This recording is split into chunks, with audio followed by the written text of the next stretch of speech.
Let's consider exactly what LeBron did. 50 million Twitter followers.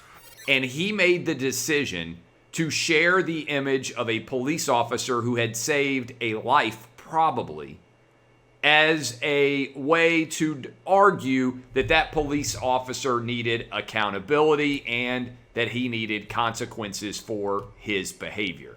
It was pathetic by LeBron. It was cowardly. It was unintelligent, and it was indefensible.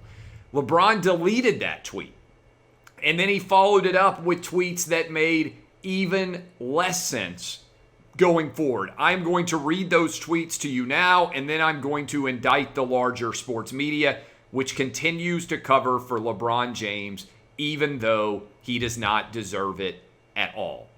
So LeBron sent out a tweet that says, first of all, that was the second tweet.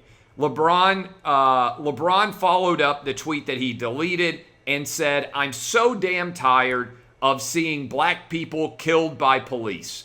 I took the tweet down because it's being used to create more hate. This isn't about one officer. It's about the entire system.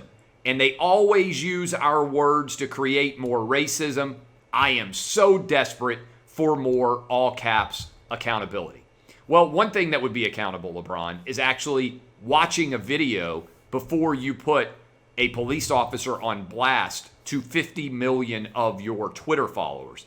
Also, if you're so damn tired of seeing black people killed by police, why aren't you so damn tired of seeing black people killed by anyone, white, black, Asian, or Hispanic? Particularly black people, considering that 93% of all black murders occur by other black people. Now, that's because there isn't a victimization angle to play there.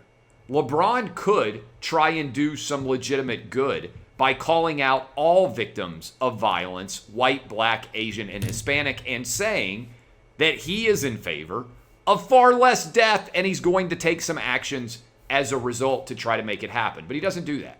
He demonizes a white police officer who saved a young black girl's life, potentially from being stabbed to death. And so as you look at this scenario, remember and understand what exactly LeBron is saying and what he is doing in this context. I have an open invitation to LeBron James to come on my radio program. Greg Popovich, Steve Kerr, Adam Silver, Megan Rapinoe, anybody that you want to point to that is super woke in the world of sports. Media members too, they have an open forum on my show to come on, but know that I am going to point out facts.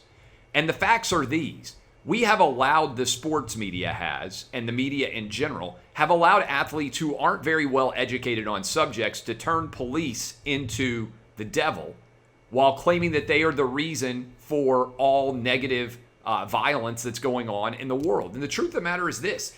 If you eliminated every police shooting this year, and remember, though no one ever discusses it, 75% of the people shot and killed by police are white, Hispanic, or Asian. 25% are black, right? So there's this focus on police officers as if the only victims are, in fact, black, when the data reflects that 75% of the people that are shot on average every year by police officers in this country are white, black, or white, Asian, or Hispanic. Okay, so let's start there. But in a larger context, I wish we could eliminate every police shooting that takes place in a year. In general, there's around 1,000 of them, police shootings that take place every year. If we eliminated every police shooting, even though the vast majority of police shootings like this one in Columbus, Ohio, that LeBron errantly talked about, are designed to save lives, not take them. If we eliminated every police shooting of black people in America and Asian people and white people and Hispanic people, do you know what percentage of black shooting deaths would still be occurring? 99% of them. We are focusing almost all of our energy and intense focus on 1% of black violent deaths in this country. That is like a 1,000-pound person being concerned and arguing that their thumb is too fat. It is totally and completely illogical. If we want to reduce the incidence of murder in this country, The police are not where our primary focus should go. In fact, instead of defunding the police, we should be doing the exact opposite. The more police there are on the streets, the more violent crime goes down. That is how we drove violent crime down in the 90s and the 2000s before police became the enemy as opposed to the primary force for good in this country that was driving down the overall murder rate.